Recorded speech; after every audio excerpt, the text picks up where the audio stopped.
Whenever you want, you can start the show. Trying to remember the intro. Hold on. We can wait. It's okay. We have time. Wow. I know it's not like I'm doing a quiz review tonight or anything.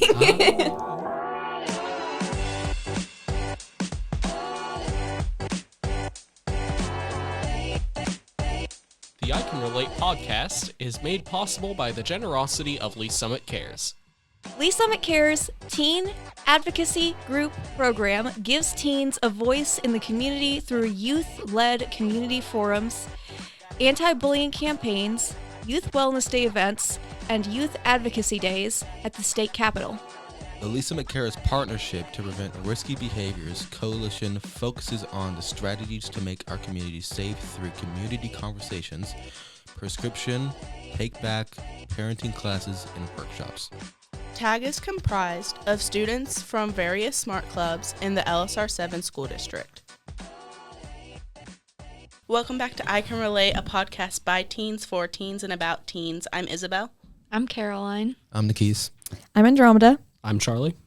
And today we're going to be talking about trauma. So recently, like 2 months ago, I was in my bedroom and I was just sitting on my bed and I was watching TV. And then all of a sudden my brother came upstairs and his bedroom's like right across mine and he like slammed his door really loud and I don't really know why. But like it was really weird to me because like right as he slammed his door, like the noise, like all of a sudden I started crying. Like I don't even, like it just like really like upset me. And I thought like ever since then I've been thinking about it, like how weird it is that like something just as little as that can like cause so much emotion from like past stuff.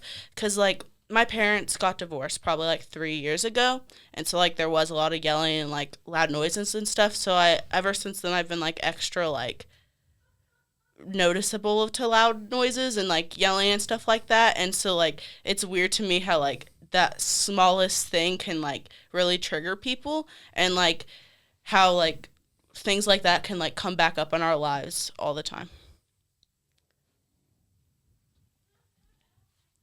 Yeah, no, I definitely get what you're talking about. I've had experiences like that as well. I mean, whether the trauma is subjectively large or small, it can have a major effect on your life.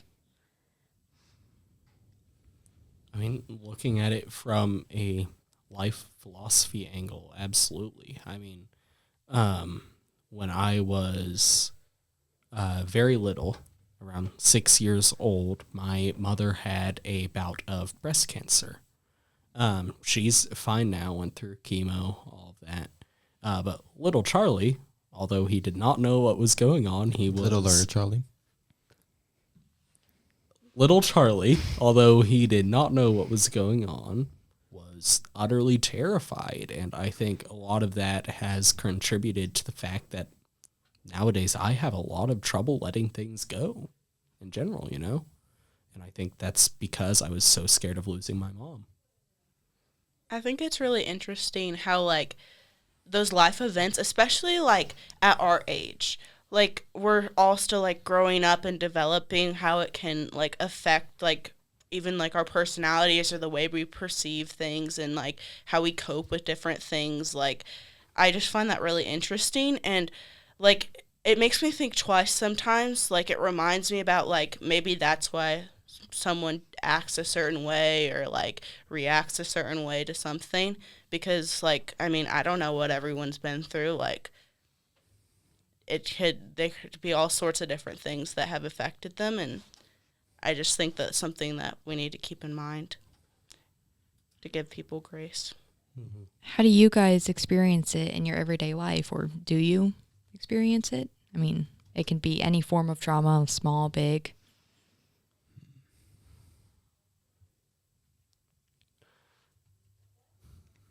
I know for me, I grew up in a household where I had a parent who was an alcoholic. So whenever I hear my fellow peers talk about drugs or alcohol, I have noticed that has always triggered something in me that I just want to help them and get them to stop, even though I know that's out of control for me. So that's something I've noticed that happens pretty regularly. But I find that really interesting just because, like, I find it interesting that your, like, reaction to that is to, like, help them.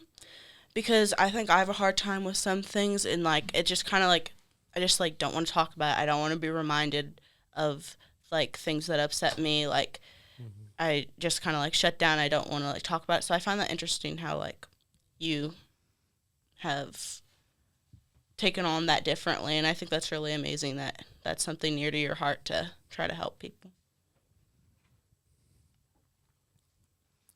Trauma I've had is coming from a family that has like older siblings that have smoked and drank and yada yada yada.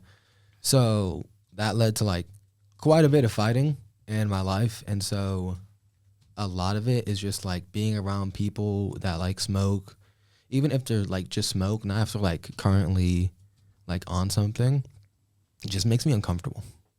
Like, it's not something I'd particularly like be around. If it's like a close friend, then yeah, I'll like stick out and like try to help. But if it's not if it's someone I don't know, I'll most likely just leave and walk away. Okay, Charlie, Nikise, or Isabel, is there any like trauma that like approaches things that you're related to now? Like, do you see it in school? Do you see it with your friends? Do you see it in family? Or like Isabel, how you just saw it while you were in the confined of your room?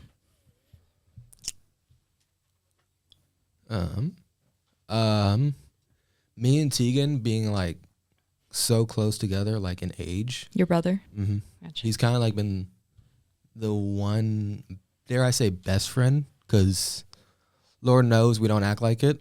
The one guy that like has always been there with me since like day one, because he's my brother and we're like literally the same age. So being anywhere, especially like in public, and if I'm like alone, at least I want to have someone, if not someone like him, with me. But like, if I'm in public and walking around, the first person I think about, like always being with me, is Tegan, because it's just he's been there when we said schools. He's kind of like the only person I actually like know at that school. He's been there when my family were fighting, when we had to constantly move between like houses between my grandma and my mom's because things are just bad with our older siblings. But So, Nikise, Hi, what bud. do you think is really scaring you about being alone in public? Good question. I don't know. It's really just there. Because, I don't know. I guess because not having a father, I might have like abandonment issues, but that's the closest I could give you. Do you feel like anxiety, or do you feel like a sense of wanting to overcome it, or like I feel trying to more push of a through sense it? of just being alone, like just in like my own space, but it's not like kind of just like taking time to myself. It's more like I don't have anyone but myself.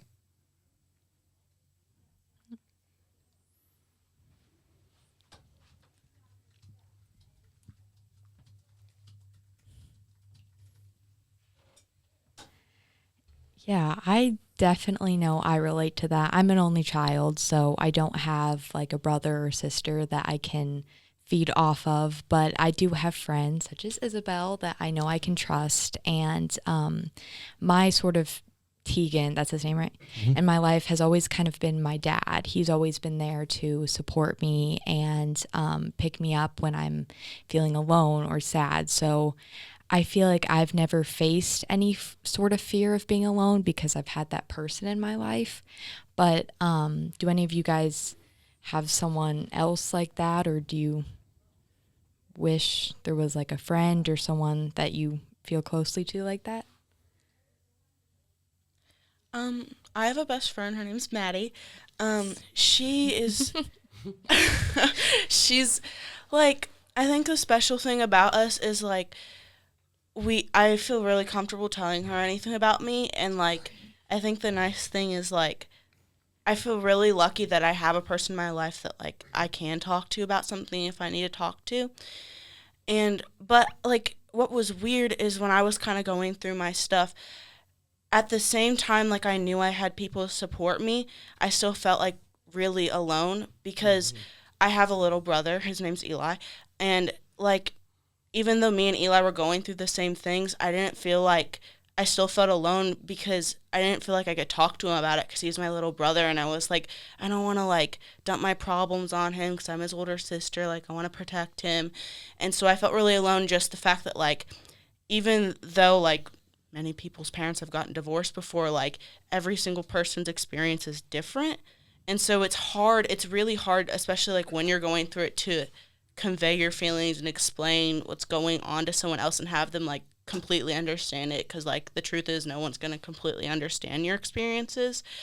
And so I think that was really hard for me, just the feeling of like no one like understands what I'm going through, and like I don't like know what to do, and like there's not really like a right answer. There's no like, it's not something you can like look up on Google and like you're going to find the right answer. So it's really like part of life, just kind of learning how to like deal with things. And I think that it took me a while to accept, but I think that I'm glad that that happened to me, because I think I learned a lot about myself through that, and I think I really grew as a person. And I think the great part of that, about that, like one of the best parts about that, is like I can relate to people on a level that I couldn't relate to people before. Because like even though I haven't gone through the same thing, like I went through something really hard, and so I can like better understand the emotions that people might be having if they're going through something difficult in their life. I think for me and who I am, I have a lot of trouble getting to that stage where I'm all right opening up. You know, there's a lot of people I know who I care deeply about and would do anything for. And they'll always say, oh, you know, you can come to me about anything too. And I acknowledge that they say that, but there's always that moderately sized voice in my head that says, oh, they're just saying that out of politeness, you know, and it becomes really tough for me to go to them, not out of a fear of burdening or any of that other stuff in particular, just a nondescript fear about opening up, you know. Have you done anything to try to overcome that, or? Not really, no. I mean, you're still young. You got a lot of years. I mean, stuff like that, like, takes a lot of time to work through, and I'm still figuring stuff out. I mean, we all have a lot of time. We're all teenagers. Yeah, I think as teenagers and anyone at any age puts up a barrier in order to protect themselves, even if they know the people they can talk to are trustworthy. But I think it's a defense mechanism and it keeps you safe. But I do think it's important for everyone to know that they have someone to lean on. But yeah, I've noticed both of you are very empathetic people, very strong people. So I know whatever challenges you've gone through, you can get through. And I think that's something we can all relate to. I can relate. So, yeah. Hey, that's the name of the podcast. Yes. That's the name of the thing. No way. The thing. So Andromeda, what are you thinking about all this? I don't know. I feel like my experience is way extremely different from you guys's. For me, it's been a whole lot of kind of feeling like I'm more so my parents got divorced when I was 9, and to me that never really mattered. Honestly, they should have done it a little earlier, but I'm not going to judge them.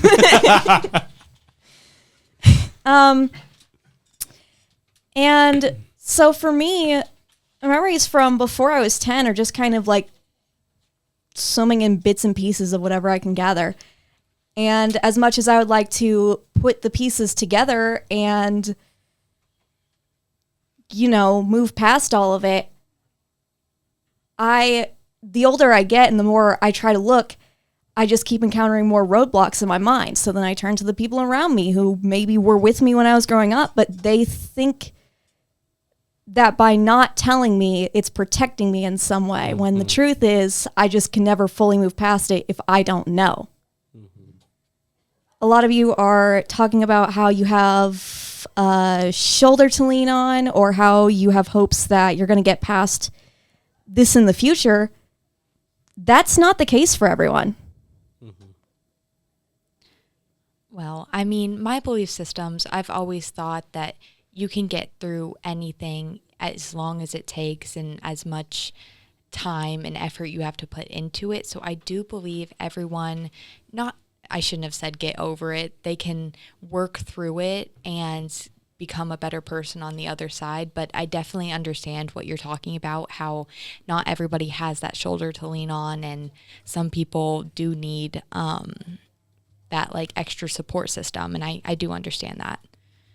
I think something that I think about a lot and that I have a hard time with is because, like, what I went through is painful, and, like, no one wants to feel any pain.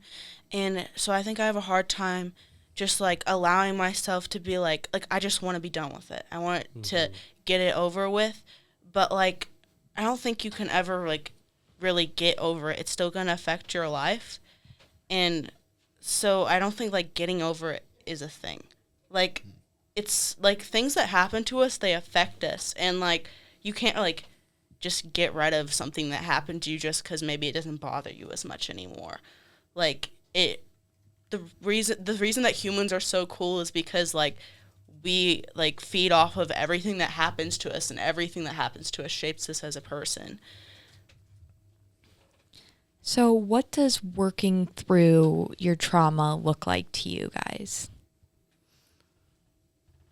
If you're even there yet. I understand that's a very long process, and it takes people years. Some people aren't even able to get to that step. But if you've thought about it, or you're in the process of doing it, what does that look like for you? I think mine personally was just kind of finding my happy. Like, I felt like for me, like, my parents, what was weird about their divorce was, like, they were, like, perfect, like, stereotypical, like, for family couple. Like, it was fine. I didn't see any problems. Had no idea that anything was going on. So when it happened, it was like it hit me like a rock. Like, out of nowhere, like, an explosion happened. And so it was, like, really weird to, like, give up this life that I had, and, like, to start having, like, this life that I never even considered would happen to me. And so I think that, like, it felt like all the good things in my life were kind of taken away, and so I felt, like, really sad and, like, depressed. And so I think that for me, it's just been trying to figure out how can I, like, be okay and accept my new life and the new way of life that I have. And so I think finding different things, like, for example, I can relate, finding things and people and hobbies that make me happy and that can bring me happiness. Yeah. I think my philosophies about things have changed, especially recently. Like, late last year, a buddy of mine had gone through a really rough spot, and his rough spot had frankly kind of rubbed off on me. I was in a bad spot too for a while, and I was of the thinking that once the year was over, I ought to just pack my bags and dip. My goal was to go to a school in California, get as far away as possible. I still want to go to California because it's Hollywood and I want to be a screenwriter. Also it's amazing, and I left a piece of me there in March of last year. But a lot of it was just wanting to get away because that was the only way I knew how to deal with it. But lately, my philosophy has kind of changed and become more, some would call it rom-communism, although honestly, it's Taoism. We learned about this in Eastern Hemisphere middle school. It's Taoism, the idea of going with the flow. The good things will come when they come, and the bad things are going to slide along eventually, and you just got to live with what you got and go along with time, Kind of working through it is less working through it and more letting it stop being a problem, Do you think that makes you more positive, or is it like you go in waves? Any of you, is positivity something relating to it? positivity, sure, but more just, we were talking about this outside of the episode, but the idea of laissez-faire, that's French for hands off, taking a step back, less about intervening and making things positive, and more acknowledging that, yes, things are bad, but that's okay, they'll get better. There's a line from a song, Let's Dance to Joy Division by the Wombats, framed around the singer's old story of when he drunkenly danced to a Joy Division song with his wife in a bar in Liverpool. Now, for those who don't know, Joy Division, they make very depressing music. But he didn't care. He was drunk, and the chorus is about that, ending with the line, everything is going wrong, but we're so happy. Sure, things are bad. They'll stop eventually. They'll get better. Yeah. I feel like it's not always easy to have that kind of mindset, especially if you're in the thick of it. Yeah. You don't really know where to go. So I have a question. As far as coping mechanisms go, would you say it's more like healing or more shielding yourself away from that? I feel like I've been shielding myself my whole life from something that's been directly in front of me. So I've had this invisible shield that I've just hidden myself away. So recently I've been trying to open up and get more personal so I can eventually break that shield. So I would say shielding is something I'm trying to get away from. What about you guys? I don't really know, because I feel mine go hand in hand depending on the circumstance. Because my philosophy, we've been using that word a lot today. Oh, so smart. I love it. My philosophy is more, my defense mechanism was more or coping mechanisms telling jokes and pushing it off as a laughable situation. But I feel that combats or goes against my wanting to make people laugh. Because if I'm in a bad mood, why would I spread that to you? I'm gonna push it off and make you laugh, because my mindset is, if I can make someone else happier, then maybe I can be happy. I think a lot of the way I deal with stuff is just to very heavily internalize it. I have this playlist of songs that if I was in a bad spot, I'd listen to Scrawny by the Wallows, Deadwood by Dirty Pretty Things, and they're very well-written songs that kind of reflect the things I struggle with, and they articulate them very well. And because my brain goes off when I listen to music, as I listen to them, I can go into, in my head, why I'm feeling this way, and I don't have to, it's a very temporary solution, Of course, the best solution to a problem is to talk to somebody, but that's hard as hell. That is incredibly hard to do. I already don't know how to talk.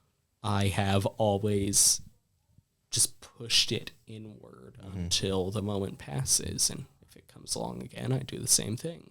I feel like with music, you can stop thinking about it, because especially if you find that right song, you can stop thinking about it because the music just describes what you're feeling so well. That's why the blues exist. I know who those are.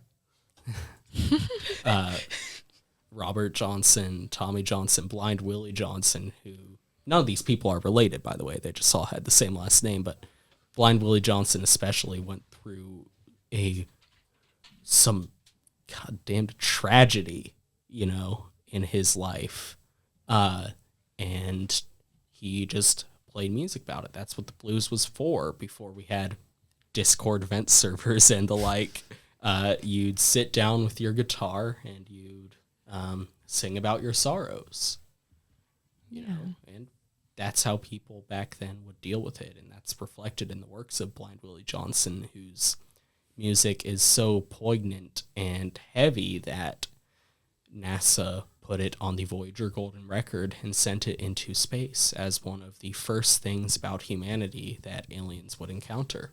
I want to jump back to the thing that Charlie said about it being hard as hell, because I think that's so important that, like, not only is it incredibly hard to actually go through what you're going through, but it's just as hard, if not harder, to then come back from that.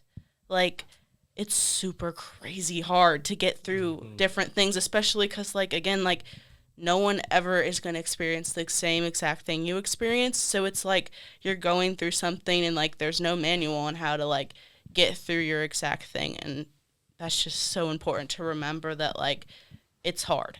And, like, it's okay to acknowledge that. And I think that I personally have a hard time, like, downplaying things. So I'm just like, okay, well, this person, like, went through this thing, and it's, like, in quotation marks, harder than what I went through. And I don't think that's ever necessarily true. I think that, like, something that it could be really insignificant to someone else could be really hard for you to go through. Mm-hmm. Yeah, actually, yeah. All people are different people. Yeah. Yeah. And I've always believed in the progress over perfection. So I think as long as you have a goal in mind and you know what you're looking for when you're down, or know that there will be something good in the future, and you look towards that, I think that's progress, and that automatically gets you somewhere. But what do you guys look for whenever you're in this state of mind where you either, like, internalize it, like what Charlie said, or you're listening to music, or like what you said, Isabel, you downplay it? What are you looking for? Food. You know, I'm that's, joking. yeah. Real. Yeah. Real. Yeah. Sometimes, yeah. There's a reason to call it comfort food. Mm-hmm. No. I am not sure. I feel just like someone, not necessarily to, like, talk to, but just to be there. Like, the presence of someone I know makes that much more manageable.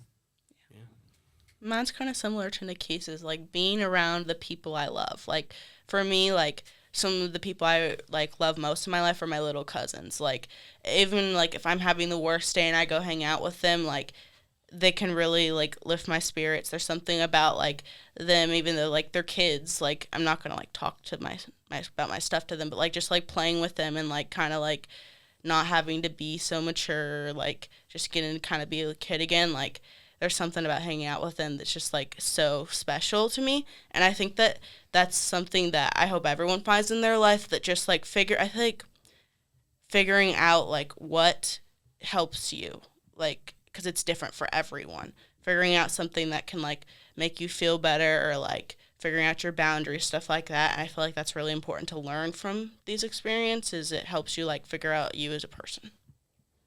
Yeah. I always look for my light, or, like, my daily affirmations, the people I'm thankful for. I always try to have a smile on my face when I think of those people and those things that make me me and that have gotten me to where I'm at now. And I think recognizing all that you have to offer is very important, even when you think you're at your lowest, because it will get better. It may seem impossible and it may take lots of time, but it will get better.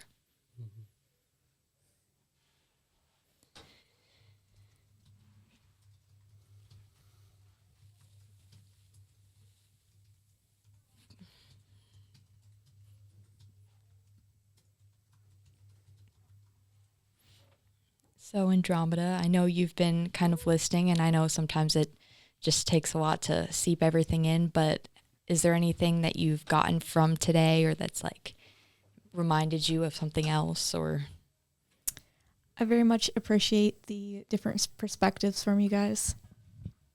I think that's really special, too. I think it's so great because, like, all of us have, like, said different things that, like, have either helped us or, like, that we need to, like, that has been difficult for us. And I think that, like, really shines a light on the fact that, like, we're all different people and, like, all our lives are different. But, like, I think that we can still learn that, like, I feel like talking about it with each other can help us realize like how we can be there for each other, and like that we can lean on each other as people, and that, I mean, as much as it feels like we're alone, we're not alone. Other people have gone through all sorts of things, and so I think it's important to find your person in your life that you can lean on and relate to.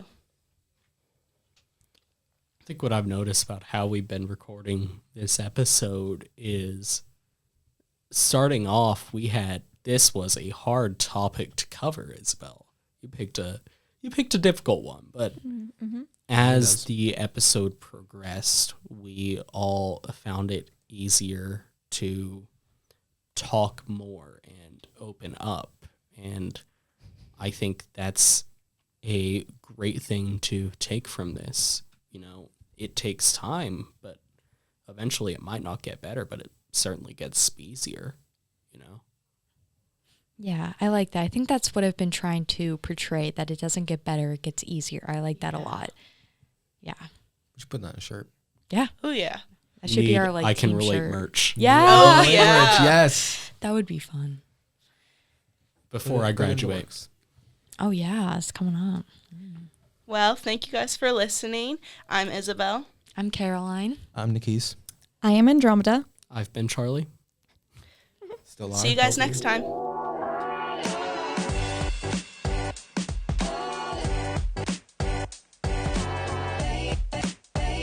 The I Can Relate podcast is made possible by the generosity of Lee Summit Cares.